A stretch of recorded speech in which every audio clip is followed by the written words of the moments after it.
زید کی عمر 15 سال ہو گئی ہے اور ابھی زید بالغ نہیں ہوا ہے، یعنی احتلام نہیں ہوا ہے، تو کیا زید نماز پڑھا سکتا ہے؟ بچوں کے بالغ ہونے کی دو علامت ہے، ایک تو یہ کہ اسے احتلام ہو جائے تو وہ بالغ ہو گیا، اور اگر احتلام نہیں ہوا لیکن اس کی عمر 15 سال ہو گئی ہے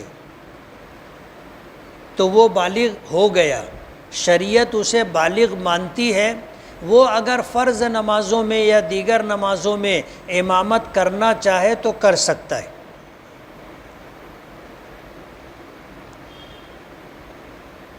یعنی یا تو احتلام سے بچہ بالغ کہلائے گا یا 15 سال کی عمر ہو جائے تو بچہ بالغ کہلائے گا۔ لڑکیوں کے تعلق سے یا تو انہیں احتلام ہو جائے تو بالغ کہلائیں گی، یا 12 سال کی عمر ہو جائے تو وہ بالغ کہلائیں گی، اور ان کے لیے بلوغت کے جو احکام ہیں وہ سب ان کے اوپر عائد ہوں گے۔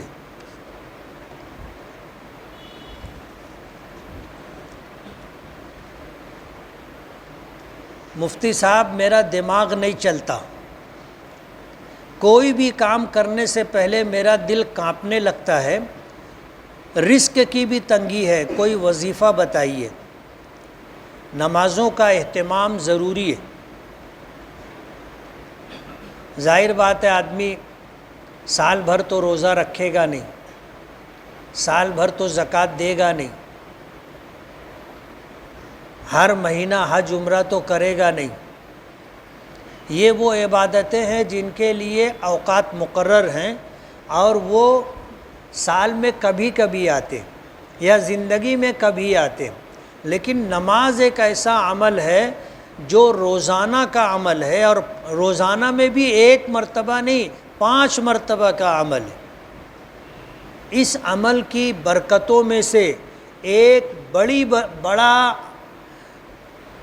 بڑی برکت رزق کی فراخی اور کشادگی ہے۔ رزق کی فراخی کا یہ مطلب نہیں ہے کہ آپ کی تجوری نوٹوں سے بھر جائے گی یا آپ کا بینک بیلنس بڑا ہو جائے گا، آپ امیر ترین ہو جائیں گے، ایسا نہیں۔ رزق کی فراخی کا مطلب یہ ہے کہ اللہ آپ کو کسی کا محتاج نہیں رکھے گا، ہر ضرورت وقت پر پوری ہو جائے گی، اللہ ایسا انتظام کر دیں گے۔ اور نماز کے علاوہ آدمی شریعت کی پاسداری کرے، اللہ کے احکامات کو پورا کرے، اور استغفار کثرت سے پڑھے۔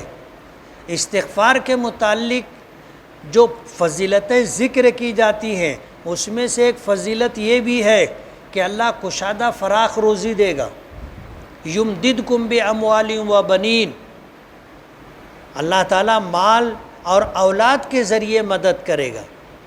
جن کو اللہ نے اولاد نہیں دی ہے وہ بھی کثرت سے استغفار پڑھتے رہیں تو اللہ انشاءاللہ صاحب اولاد بنا دے گا۔ نماز میں رکوع سے اٹھنے کے بعد ربنا لک الحمد کے بجائے اللہم ربنا لک الحمد کہنا کیسا ہے؟ اگر یہ پڑھیں گے تو کیا نماز ہو جائے گی؟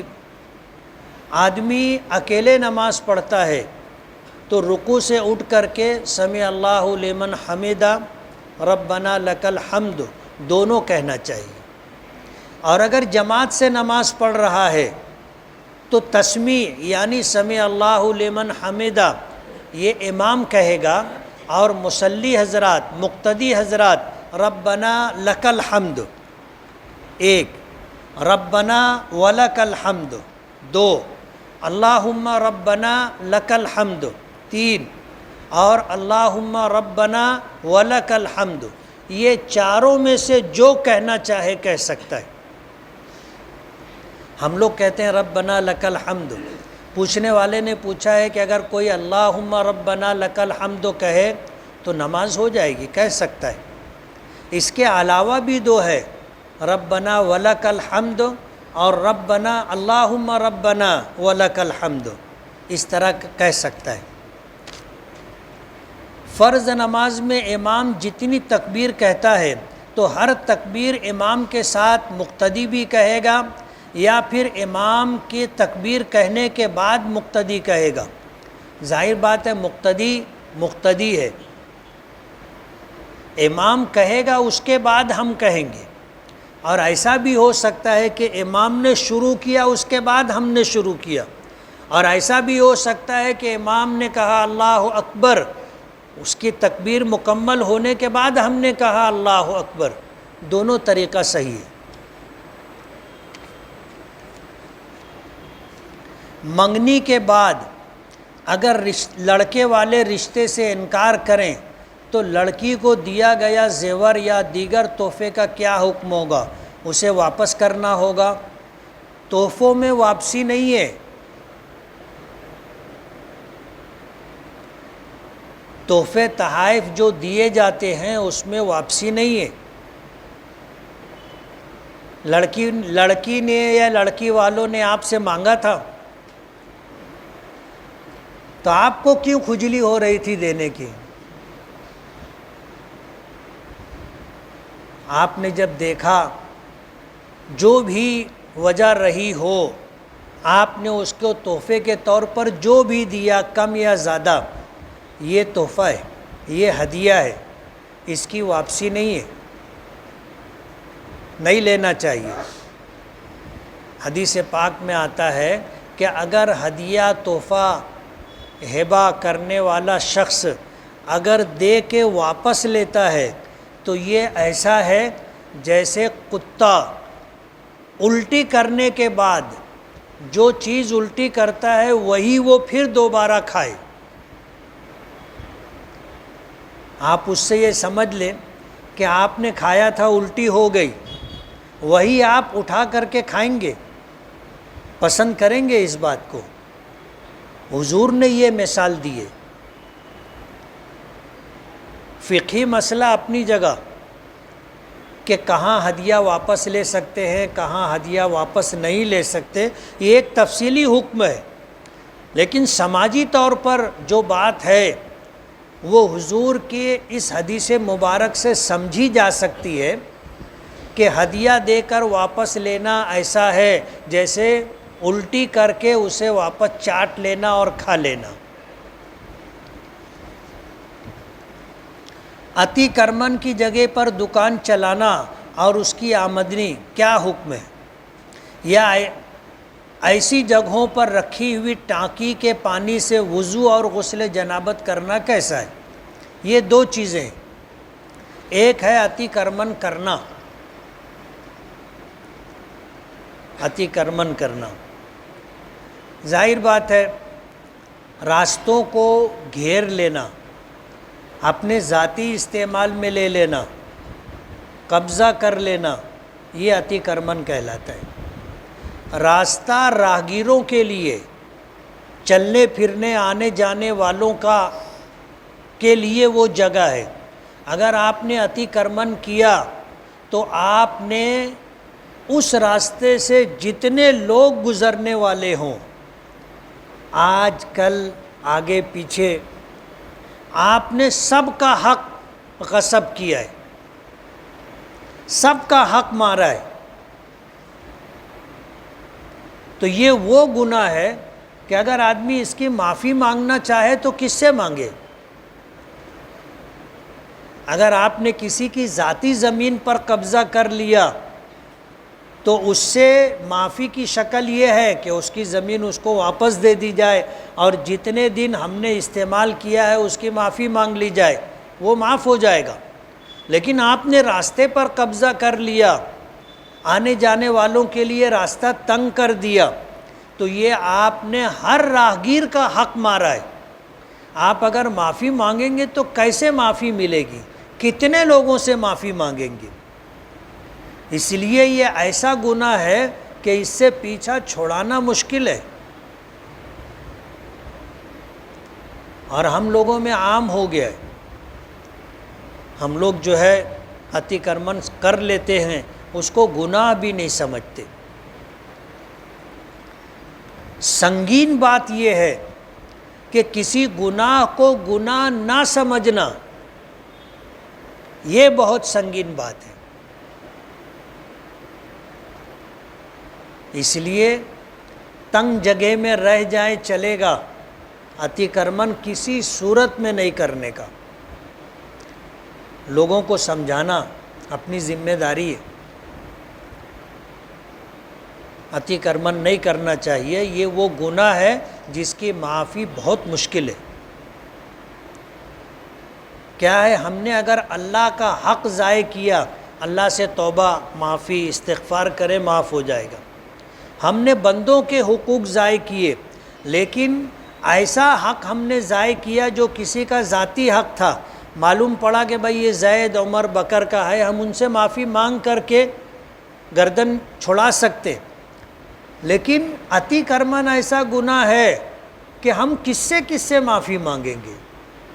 چلو پورے مالیگاؤں والوں سے مانگ لیے، لیکن باہر کے لوگ بھی گاؤں میں آتے نا، یہ راستے سے گزرنا ہر ایک راہگیر کا حق ہے۔ اس لیے اتیکرمن بہت بڑا گناہ ہے۔ ایک مسئلہ تو یہ، دوسرا مسئلہ یہ کہ ہم نے ایسی جگہوں پر کوئی کاروبار کیا تو اتیکرمن کرنے کا تو گناہ ہے، لیکن جو ہم نے کمائی کی ہے وہ ناجائز اور حرام نہیں ہے، اور اس جگہ پانی کی ٹانکی رکھ کر کے ہم نے جو پانی استعمال کیا وضو اور غسل میں، وضو اور غسل بھی درست ہو جائے گا۔ میں نے خواب دیکھا ہے جس میں میں نے دیکھا کہ کعبے کا جو غلاف ہوتا ہے وہ 3 فٹ اوپر اٹھا ہوا ہے، اور میرے کچھ دوست بھی میرے ساتھ ہیں۔ میں کعبے کی دیوار کو ہاتھ لگا رہا ہوں اور بہت خوش ہوں۔ جب میں نے سوچا کہ اندر کی طرف جاؤں تو ایک شخص نے آ کر مجھے روک دیا، اور پھر میں ایک قبرستان میں نماز کے لیے جا رہا ہوں۔ ایسا میں نے دیکھا، اس کی تعبیر کیا ہے؟ کسی شخص کا یہ خواب دیکھنا کہ وہ حج کے لیے گیا ہے یا عمرے کے لیے گیا ہے، یا وہ وہاں پر موجود ہے مسجد حرام میں اور اللہ کے گھر کو دیکھ رہا ہے، تو اس کی تعبیر میں علماء نے لکھا ہے کہ اللہ اسے حج یا عمرے کی سعادت عطا کرے گا، یا پھر اس کا کوئی بڑا کام جو رکا ہوا تھا، اس کی بڑی چاہت آرزو خواہش جو آج تک پوری نہیں ہوئی تھی، انشاءاللہ وہ پوری ہو جائے گی۔ اپنے گھر کے سامنے کسی قصائی کو گاڑی لگانے دینا اور اس کے بدلے میں بطور معاوضہ 1 کلو گوشت لینا شرعاً کیسا ہے؟ اور لیا گیا گوشت کھانا حلال ہے یا حرام ہے؟ حلال نہیں ہے۔ جس جگہ پر وہ گاڑی لگا رہا ہے وہ جگہ آپ کی ذاتی ملکیت نہیں ہے، وہ تو راستہ ہے نا، آپ کی ملکیت نہیں ہے۔ آپ اس کا کرایہ کیسے لیں گے؟ نہ آپ روپیے پیسے کی شکل میں کرایہ لے سکتے ہیں اور نہ گوشت کی شکل میں۔ جو آپ نے لیا وہ آپ کے لیے جائز نہیں ہے۔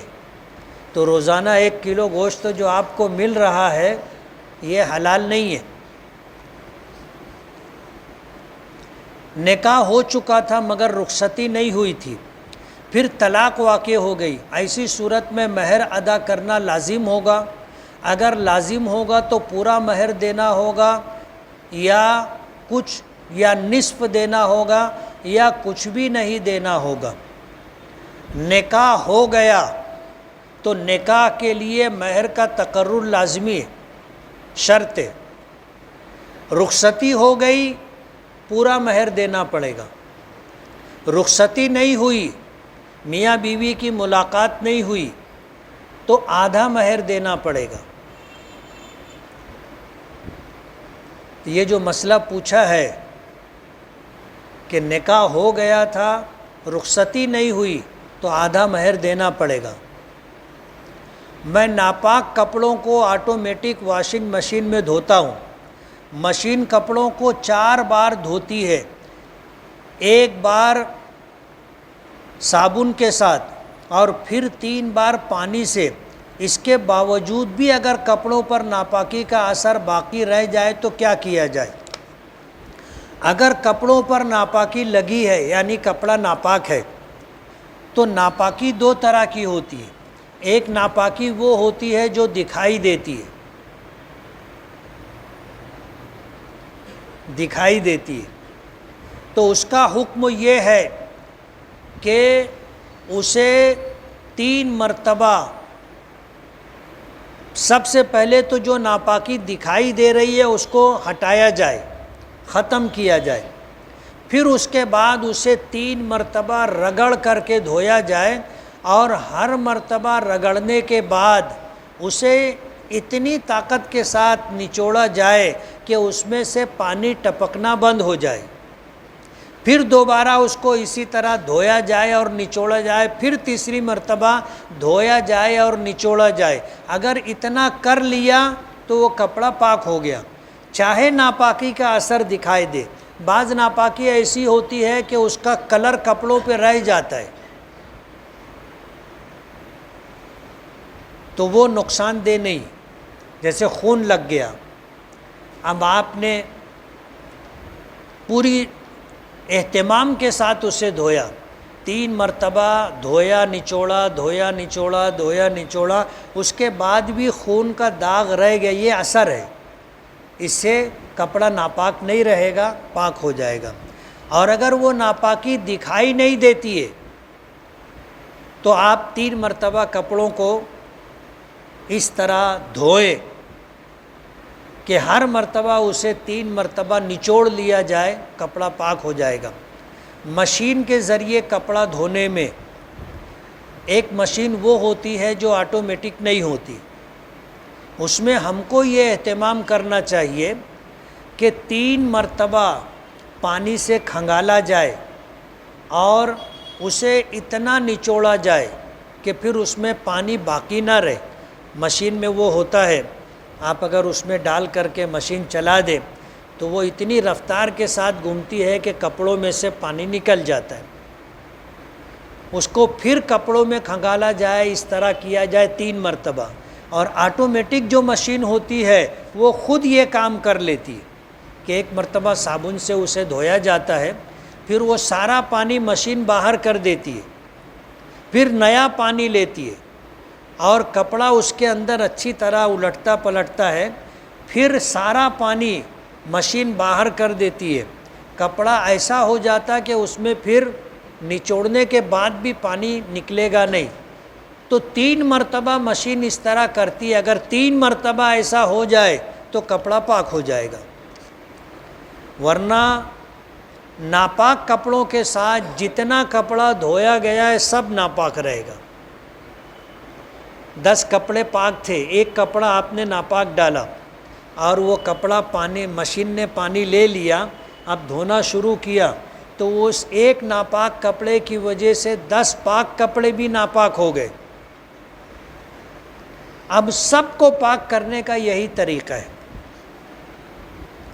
ایک شخص نے اپنی بیوی کو طلاق دے دی، اور طلاق دینے کا طریقہ کچھ اس طرح ہے کہ طلاق دینے والا شخص لیٹر پر لکھ کر اپنے بڑے بھائیوں کو بھیج کر، ساتھ میں ایک مولانا تھے، ایسے طلاق دی، اور وہ خود سامنے نہیں آیا تو کیا طلاق ہو جائے گی؟ طلاق ہو جائے گی. میاں بیوی جن کے درمیان نکاح ہے، شوہر نے طلاق دی، زبانی طلاق دی تو بھی واقع ہو جائے گی، طلاق لکھ کر کے دی تو بھی واقع ہو جائے گی، چاہے کوئی گواہ نہ ہو.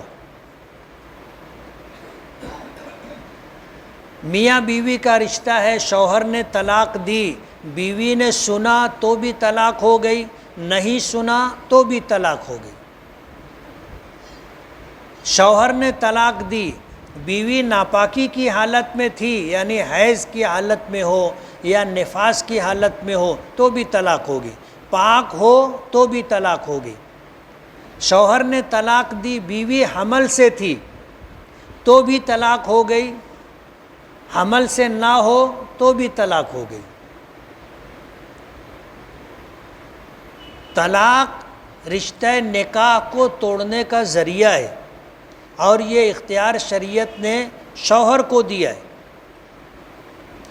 اس کے لیے ضروری نہیں ہے کہ کہ نکاح کی طرح دو گواہ ہوں، گواہوں کے بغیر نکاح نہیں ہوگا، اس لیے کہ یہ اجنبی مرد ہے، وہ اجنبی عورت ہے، ان دونوں کے درمیان اگر نکاح کرنا ہو تو دو گواہ ضروری ہیں، بغیر گواہوں کے نکاح نہیں ہوگا۔ لیکن اگر میاں بیوی ہیں یعنی رشتہ نکاح ہوا ہے تو اب نئی کوئی چیز وجود میں آنے والی نہیں ہے۔ رشتہ نکاح کو ختم کرنے کا ایک طریقہ طلاق ہے، شوہر نے طلاق دی، طلاق ہو گئی۔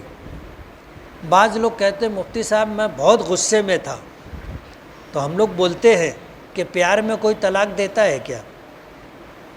محبت کرتے ہوئے کوئی طلاق دیتا ہے کیا؟ یہ تو عمل ہی غصے والا ہے۔ بعض لوگ کہتے ہیں مفتی صاحب بہت پیے ہوئے تھا، نشے کی حالت میں تھا، تو ہم لوگ کہتے ہیں کہ طلاق ہو گئی۔ وجہ اس کی یہ ہے کہ ندی کے کنارے شراب خانے میں اس نے شراب پی، شراب پینے کے بعد کہاں جاتا ہے واپس؟ سٹانا تو نہیں چلا جاتا نا، کسی دوسرے کے گھر تو نہیں جاتا، اس کو معلوم رہتا ہے کہ میرا گھر کون سا ہے، اور اس کو یہ بھی معلوم رہتا ہے کہ میری بیوی کون ہے۔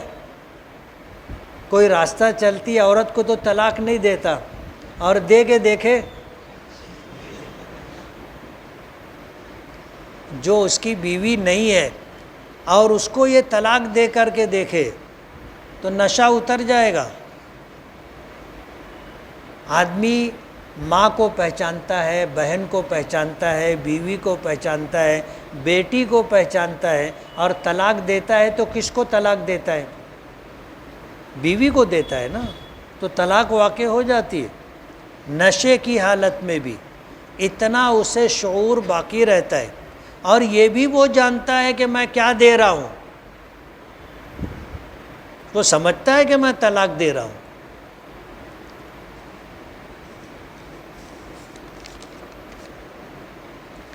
آدھی آستین کا کپڑا پہن کر نماز پڑھ سکتے ہیں کیا؟ نماز پڑھیں گے، نماز ہو جائے گی، مگر مکروہ ہوگی، مکروہ ہوگی۔ ہاف آستین پہن کپڑا، آدمی ٹی شرٹ پہنا ہو یا شرٹ پہنا ہو اور آدھی آستین ہو تو نماز مکروہ ہوگی۔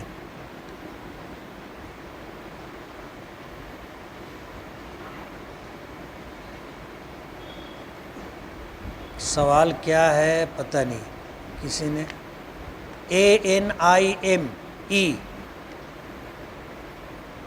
انیم پوچھا ہے دیکھنا حلال ہے یا حرام؟ یہ کیا چیز ہے؟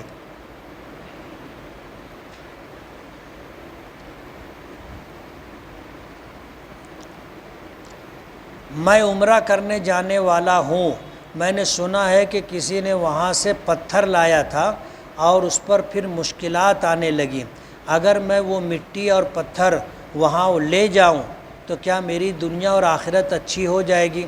ہو جائے گی انشاءاللہ۔ حرمین شریفین سے بعض لوگ مٹی پتھر اٹھا کے لے آتے، نہیں لانا چاہیے۔ وجہ اس کی یہ ہے کہ وہ سرزمین ایسی ہے جس پر اللہ پاک کی طرف سے رحمتوں کا نزول ہوتا ہے۔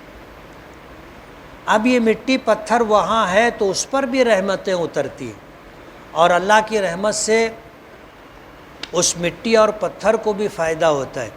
آپ اسے اٹھا کر کے یہاں کفرستان میں لے کر کے آ گئے،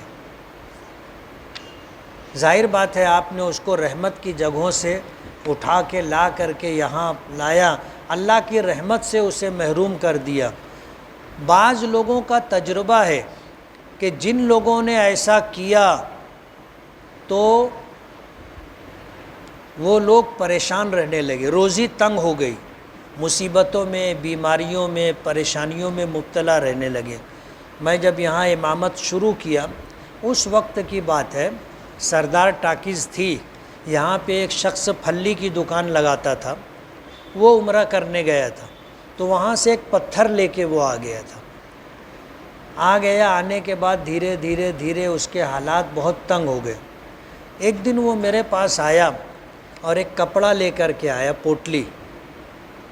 اس نے جب اسے کھولا تو میں نے دیکھا اس میں ایک پتھر تھا، اور ایسا لگ رہا تھا جیسے یہ پتھر ابھی دھو کر کے لائے ہیں، گیلا تھا۔ تو میں نے اس سے پوچھا کہ یہ کیا ہے؟ تو اس نے پوری رودات سنائی کہ یہ پتھر میں مکے سے اٹھا کر کے لایا، اور یہ پتھر ہمیشہ گیلا رہتا ہے۔ تو میں نے کہا کہ یار یہ پتھر روتا ہے، آدمی روتا ہے تو آنسو نکلتے ہیں۔ میں نے کہا یہ پتھر رو رہا ہے۔ بولے جب سے میں لے کے آیا ہوں، جب سے میں پریشان ہوں۔ بولے یہ بد دعا کر رہا ہے تیرے لیے، کوئی بھی جانے والا ہوگا اس کے ہاتھ سے واپس بھیج دو۔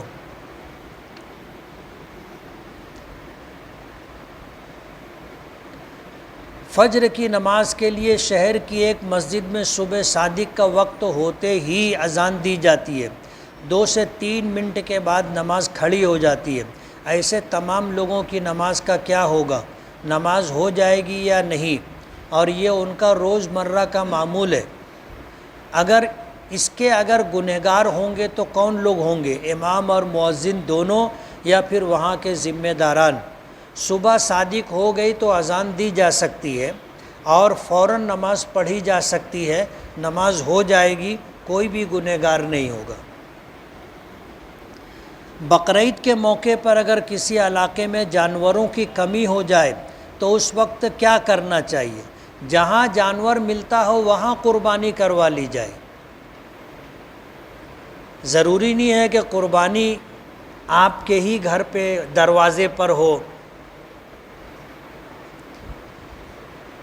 مارکیٹ میں بھی ہو سکتی ہے، بیف مارکیٹ میں۔ قربانی شہر میں بھی کرائی جا سکتی ہے، مدرسے والوں میں ان کو ذمہ داری دی جائے وہ کروا سکتے، دوسرے شہر میں بھی آپ قربانی کروا سکتے۔ اگر آپ کے شہر میں جانور کی کمی ہو گئی تو جہاں جانور آپ کو ملے وہاں کروا لو۔ آپ کے شہر میں جانور مہنگا ہے تو جہاں سستا جانور ملتا وہاں قربانی کروا لو۔ اللہ توفیق دے تو حرم شریف میں کروا لو، بیت اللہ کے پاس حدود حرم میں، تو ایک قربانی کا ثواب 1,00,000 قربانی کے برابر ہوگا۔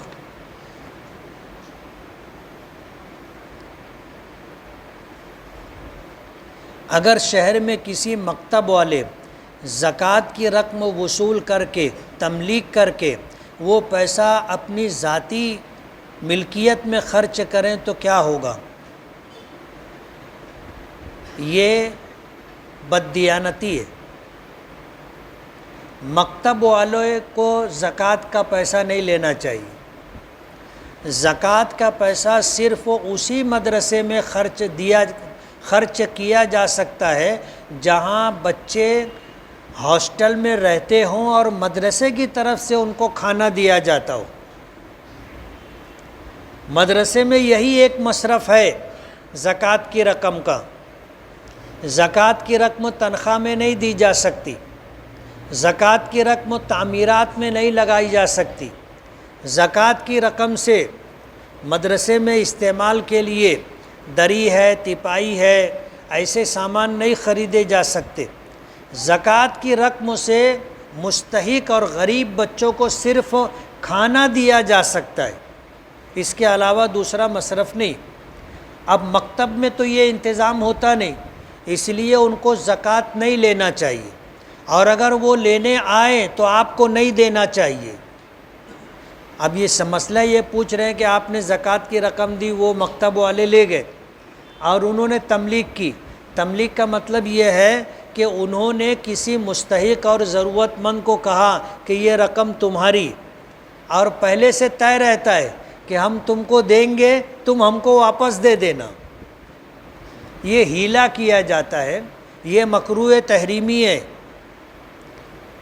مکروہ تحریمی کا مطلب یہ کہ ایسا کرنا حرام ہے۔ اس لیے مکتب میں زکوٰۃ کی رقم نہیں دینا چاہیے، چاہے وہ لینے کے لیے آئے۔ اب اگر کوئی مکتب والا رقم لے گیا لے جا کر کے اس کی تملیک کی اور تملیک کے بعد وہ رقم خود استعمال کر رہا ہے، تو ظاہر بات ہے یہ تو بددیانتی ہے اور زکوٰۃ دینے والوں کے ساتھ دھوکہ ہے، ایسا نہیں ہونا چاہیے۔ بسم اللہ الرحمن